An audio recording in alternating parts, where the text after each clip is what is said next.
Hey guys, ब्रह्मांड की अरबों गैलेक्सीज में मौजूद अनगिनत सौर मंडल में से एक हमारा सौर मंडल, जिसमें कई बड़े और छोटे ग्रह, साथ ही उनके अपने moons, asteroid belt, Kuiper belt, यहाँ तक कि सौर मंडल के सबसे आखिरी छोर पर मौजूद ऊट क्लाउड अपने तारे यानी सन के चारों तरफ चक्कर लगाते हैं। लेकिन दोस्तों, क्या आपने कभी भी ये नोटिस किया है कि हमारे सौर मंडल के सभी ग्रह, यहाँ तक कि सौर मंडल के सभी ऑब्जेक्ट को अगर आप एक लाइन में रख कर देखें तो बुध ग्रह से लेकर आखिरी छोर पर मौजूद ऊट क्लाउड तक ये सभी लगभग सेम सरफेस पर मौजूद हैं। कहने का मतलब है कि सौर मंडल के सभी ऑब्जेक्ट बिल्कुल एक प्लेन सतह पर मौजूद हैं, ना कि ऊपर नीचे, मानो जैसे सभी को एक प्लेन डिस्क पर रख दिया गया हो। पर सवाल तो ये उठता है, आखिर कैसे सभी ऑब्जेक्ट्स एक ही सतह पर मौजूद हैं, अलग अलग सतह पर क्यों नहीं? आखिर ऐसी कौन सी ताकत है जिसने इन्हें एक प्लेन सतह पर होने पर मजबूर कर दिया?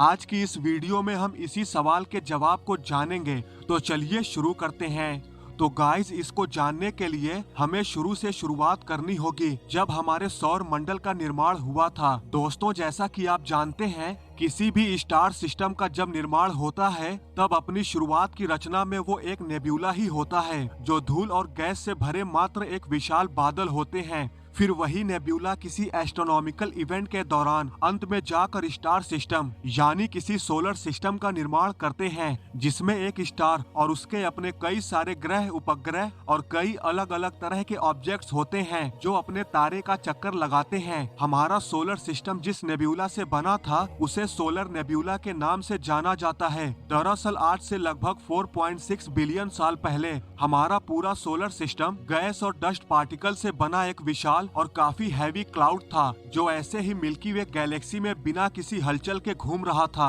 वैज्ञानिकों का मानना है कि उस समय इस सोलर नेब्यूला के आसपास कहीं पर तो जरूर कई सारे सुपरनोवा का एक्सप्लोजन हुआ होगा, जिससे निकलती पावरफुल शॉक वेव ने इस सोलर नेब्यूला से आकर टकराई थी, जिससे उस समय जबरदस्त शॉक वेव के जरिए इस सोलर नेब्यूला में हलचल पैदा हो गई। ये शॉक वेव इतनी जबरदस्त थी कि इसने इस विशाल और हैवी सोलर नेब्यूला को ग्रेविटेशनली कोलैप्स होने पर मजबूर कर दिया, साथ ही इसे घूमने पर भी मजबूर कर दिया। जैसे जैसे कोलैप्सिंग फोर्स बढ़ते गया, वैसे वैसे एक पर्टिकुलर पॉइंट पर वो डस्ट क्लाउड और भी तेजी से स्पिन करने लगा। देखते ही देखते इस डस्ट क्लाउड से पहले एक डिस्क की फॉर्मेशन हुई। सोलर नेब्यूला के इस चपटे साइज होने की वजह से क्लाउड के अंदर मौजूद हर एक पार्टिकल के ऊपर इतना ज्यादा दबाव पड़ रहा था कि प्रेशर के चलते ये पार्टिकल्स धीरे धीरे गर्म होने लगे। वैसे आपकी जानकारी के लिए बता दूं, इस सोलर नेब्यूला यानी इस गैस और डस्ट के क्लाउड्स में ज्यादातर हाइड्रोजन और हीलियम गैस मौजूद थी और बस कुछ ही मात्रा में डस्ट पार्टिकल्स मौजूद थे।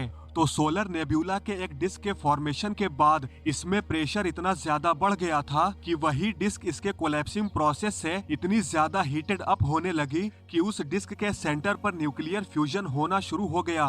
बाद में इसी न्यूक्लियर फ्यूजन के चलते उस डिस्क के ग्रेविटेशनल फोर्स में एक बड़ा सिग्निफिकेंट जंप देखने को मिला और फिर हुआ हमारे सन का जन्म। हालांकि न्यूक्लियर फ्यूजन से इसके बनने के प्रोसेस में कुछ सैकड़ों या फिर हजारों सालों नहीं, बल्कि करोड़ों सालों का समय लग गया, क्योंकि काफी लंबे प्रोसेस के चलते आने वाले कुछ करोड़ों सालों के दौरान हमारा नया नवेला सन, जो डिस्क के सेंटर में न्यूक्लियर फ्यूजन की वजह से ग्रेविटेशनली कोलैप्स होकर फॉर्म्ड हो रहा था, साथ ही वो धीरे धीरे अपने आसपास मौजूद पार्टिकल्स को भी अपने अंदर खींच रहा था, जिससे वो साइज में और भी ज्यादा इंक्रीज करने लगा। साथ ही न्यूक्लियर फ्यूजन के प्रोसेस के चलते नए नवेले सन से काफी तेज गर्मी और रेडिएशन निकलने लगी। जैसे ही सन की मौजूदगी सोलर नेब्यूला के डिस्क के सेंटर में हो गई, वैसे ही सारा प्रोसेस अब सन के चारों तरफ होने लगा। सन की मौजूदगी की वजह से सोलर नेब्यूला में मौजूद बचे गैस और डस्ट पार्टिकल्स और भी तेजी से कोलैप्स होने लगे और अलग अलग एक पर्टिकुलर पोजीशन पर इकट्ठा होने लगे। सोलर नेब्यूला जो पहले डिस्क में फॉर्म्ड हुआ, फिर उसके सेंटर में एक बड़े ऑब्जेक्ट यानी सन की मौजूदगी की वजह से इसका पूरा नक्शा ही बदल गया और यहीं से ही सौर मंडल के सभी ऑब्जेक्ट एक ही सतह पर घूमने के लिए तैयार होने लगे। पर आखिर कैसे?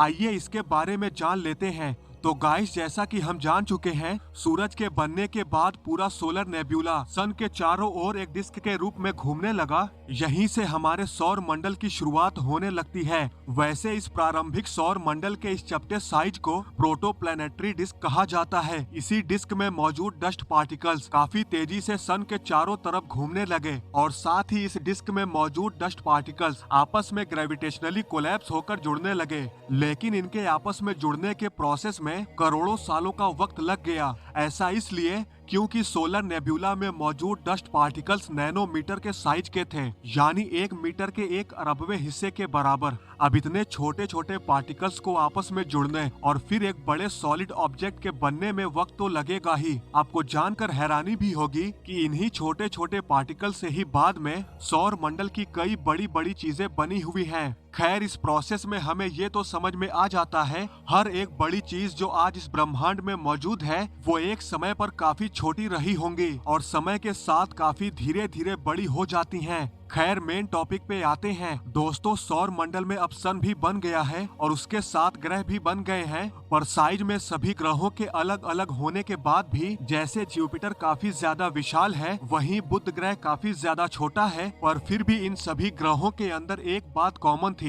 ये सभी प्लैनेट एक ही सतह पर सन का चक्कर लगा रहे थे। यहीं पर सबसे बड़ा क्वेश्चन मार्क लगता है। ये सभी ग्रह अलग अलग साइज के हैं, जिससे इनका मास भी काफी ज्यादा डिफरेंस है। जहां जुपिटर सिर्फ अकेला ही सौर मंडल के सभी ग्रहों पर भारी है, तो बाकी के प्लैनेट ना सही, कम से कम इसे तो अलग सतह पर होना चाहिए था। लेकिन ऐसा है नहीं, ये भी सबके साथ एक ही सतह पर मौजूद है। आखिर ऐसा क्या है जिसने जुपिटर को भी मजबूर कर दिया सबके साथ एक ही सतह पर रहने के लिए? तो guys, for your kind information, यहीं पर दखल देता है ग्रेविटेशनल फोर्स। जब हमारे सौर मंडल का फॉर्मेशन हो रहा था, तब वो सोलर नेब्यूला के डिस्क में मौजूद गैस और डस्ट पार्टिकल्स के 99.86% हिस्से को अपने अंदर ही समा लिया था, जिससे सन का साइज काफी ज्यादा बड़ा हो गया। साइज में काफी ज्यादा बड़े होने की वजह से सन का ग्रेविटेशनल फोर्स भी काफी ज्यादा हो गया। अब चूंकि ग्रेविटी सभी चीजों को अपनी तरफ अट्रैक्ट करती है, वही हुआ हमारे सौर मंडल के सभी ग्रहों के साथ भी। वो सभी ग्रह उस सोलर नेब्यूला के डिस्क में जिस जिस जगह पर बने थे, सन की स्ट्रॉन्ग ग्रेविटी की वजह से वे वहीं पर सन के सेंटर के बिल्कुल सीध में एक सीधी रेखा में बिल्कुल सपाट सतह पर रहने को मजबूर हो गए और सन के चारों ओर बिल्कुल प्लेन सरफेस पर घूमने लगे। सन की ग्रेविटी इतनी ज्यादा थी कि उसने किसी भी ऑब्जेक्ट को किसी दूसरी सतह पर जाने ही नहीं दिया, बिल्कुल अपने सेंटर के सीध में सभी को एक ही सतह पर रहने पर मजबूर कर दिया। और इसी वजह से आज भी सन के साथ साथ सभी ग्रह और सभी ऑब्जेक्ट्स सौर मंडल में अलग अलग सतहों पर न होकर